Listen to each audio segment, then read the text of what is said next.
ఈ రోజు దరిద్రం నాకు మామూలుగా లేదు. లాస్ట్ కి కార్ డిక్కీలో కూర్చోవాల్సి వచ్చింది. మ్యాటర్ ఏంటంటే అన్న కాల్ చేసి కమ్ టు మదనపల్లి అన్నాడు. ఇంకా బ్రేక్ఫాస్ట్ చేసి స్టార్ట్ అయ్యి బస్సు ఎక్కేసాను. దారిలో ఎంబీఈ యూనివర్సిటీ కనిపించింది. ఫారెస్ట్ ఏరియాలో ఉంది. కాల్ చేయడానికి అసలు నెట్వర్కే లేదు. ఎలాగో నెట్వర్క్ లేదు. ఇంకా బోర్ కొడుతుంటే ఆఫ్లైన్ సాంగ్స్ ఉన్నాయి, కొన్ని డౌన్లోడ్ చేసుకుని అవి విన్నాను. ఫైనల్ గా బస్ దిగాను. నేను తిన్నట్లు మా తాత తిట్టిన తిట్లు మర్చిపోలేను భయ్య. ఎడారిలో దారి తప్పిపోయి తెచ్చుకున్న డబ్బులు అయిపోయి చివరికి నీళ్లు దొంగతనం చేసే స్థితికి వచ్చేసాను భయ్య. మా ఫ్రెండ్ కి కాల్ చేసి అమౌంట్ ఫోన్ పే చేయించుకుని బస్సు ఎక్కితే ఆల్రెడీ లేట్ అయిపోయింది. మధ్యలో మళ్ళీ బస్ ని ఆపేశాడు. ఎన్ని ఎన్ని ఎన్ని ఎన్ని ఎన్ని ఎన్ని దారుణాలు సార్.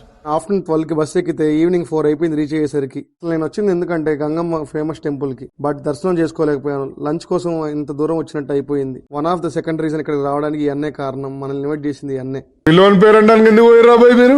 మమ్మల్ని పిలిచుడు మర్చిపోయిండేమో అనిపోయినాం సార్.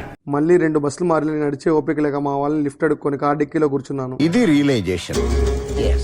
కొంచెంసేపు ఇబ్బంది పడినా తర్వాత హ్యాపీగా అడ్జస్ట్ అయిపోయి కూర్చున్నాను. దాంట్లో ఒక లొకేషన్ కనిపిస్తే ఆగి ఫోటోస్ అండ్ వీడియోస్ తీసుకున్నాం. నన్ను తిరుపతిలో డ్రాప్ చేసి మా వాళ్ళు నెల్లూరు వెళ్ళిపోయారు. అది సంగతి. ఇంకో వీడియోతో కలుద్దాం. బాయ్.